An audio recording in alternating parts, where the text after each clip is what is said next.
सबसे पहले तो मैं अभिवादन करना चाहूंगी भारतीय राजदूत श्री विनय कुमार जी का। साथ ही आज हमारे साथ में वरिष्ठ कवि श्री आशीष कंदवे जी, जो कि डायरेक्टर ऑफ कल्चर एक्टिविटी हैं, उनका और समस्त श्रोतागण का आप सभी को हिंदी दिवस की बहुत बहुत शुभकामनाएं। आज चूंकि हमारे साथ वरिष्ठ कवि हैं तो शायद कविता कहने का दुस्साहस तो मैं नहीं कह सकती, बट अपना जो शब्दकोश है वो आपके सामने हिंदी से रिलेटेड रखती हूँ। जननी जन्मभूमिश्च जहाँ निविश्च जनार्दनम। आज हम सभी हिंदी दिवस पर अपने अपने भावों की अभिव्यक्ति कर रहे हैं। मैंने अपने हिंदी प्रेम को शब्दों में पिरोने की एक छोटी सी कोशिश की है, और आज जो भी मैं आपके समक्ष बोल रही हूँ वो कोई कविता नहीं है, अपितु यह मेरे शब्द भाव है हिंदी के प्रति अपने प्रेम भाव को दिखाने के लिए। आज हिंदी मैं नहीं बल्कि हिंदी आपसे कुछ कहना चाहती है। हिंदी कहना चाहती है कि मैं आपके देश की राजभाषा और आपकी अपनी मातृभाषा हूँ। क्या कहूँ मैं आपसे, क्या कभी माँ को याद करना ऐसा कहना पड़ता है? माँ तो स्वयं ही हमारी हर सांस में बसती है। हिंदी कहती है कि मैं भी तुम्हारी मातृभाषा हूँ, मुझे भी अपना आलिंगन दो, मुझ पर फक्र करो, अपनी जीवनचर्या में मुझे भी शामिल करो, हर पल हर घड़ी मेरे साथ रहो। हिंदी कहती है कि देवनागरी लिपि है मेरी और संस्कृत मेरी जमी है, तुम सबकी तो मैं मातृभाषा हूँ, मुझे संभालो और इस गतिशील देश में मेरा भी सम्मान बढ़ाओ। माँ कितनी खुश होती है, माँ कितनी खुश होती है बच्चों की प्रगति पथ पर। मैं भी तुम पर गर्व करूंगी, मैं भी तुम पर गर्व करूंगी, मुझे भी विश्व भ्रमण करवाओ।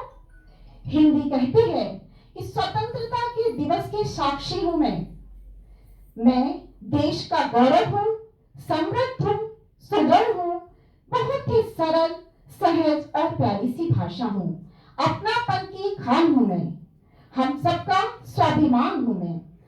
अनपढ़ से शुरू हुई और या ज्ञानी पर ही मेरा अंत हुआ, ऐसे संस्कारित हूँ मैं हिंदी हूँ। मैं आपसे कुछ कहना चाहती हूँ। भिन्न भिन्न देश की भिन्न भिन्न सी भाषाएं और हर भाषा और बोली का अपना महत्व और अपना सम्मान। पर जैसे कि कहते हैं जब माँ अपनी होती है तो बात कुछ खास होती है, वैसे ही हिंदी कहती है मैं भी तुम्हारी अपनी मातृभाषा हूँ, तुम्हारी अपनी हूँ, तुम्हारा और मेरा रिश्ता बहुत ही अनूठा और अद्भुत सा है। हम हिंद देश के वासी हैं और हिंदी हमारा स्वाभिमान है। हिंदी कहती है कि देश विदेश में बहुत ही घूमी दुनिया सारी, पर अंकल और आंटी इन दो शब्दों पर ही रिश्तों को सिमटते हुए देखा है। पर मेरा तो हर शब्द अपनी अभिव्यक्ति स्वयं करता है। चाची, मौसी, मामी और बुआ, न जाने कितने शब्दों में स्वयं अपनापन दिखता है। मेरा तो हर शब्द स्वयं ही बोलता है। मैं संस्कारी और सुशील हूँ, पीढ़ी दर पीढ़ी आगे ले जाना है, हिंदी का सम्मान बढ़ाना है। अप्रवासी भारतीय होने का अनुभव यही कहता है, जब भी कभी हिंदी भाषी मिलता है तो हाथ स्वतः ही नमस्कार में और मुख पर मुस्कान स्वतः ही ले लेती है। यही है हिंदी की परवरिश, संस्कारों का अपनापन। देश विदेश घूमी दुनिया सारी, सीखी बहुत सी भाषाएं, पर जब स्वप्न देखती हूँ तो हिंदी में। यही है मातृभाषा के प्रति स्वाभिमान। हिंदी का आशीष तुमको प्रगति पथ पर बढ़ते जाना, संस्कारों की इस धरोहर को पीढ़ी दर पीढ़ी लेते जाना, संस्कारों की इस धरोहर को पीढ़ी दर पीढ़ी लेते जाना। नमस्कार।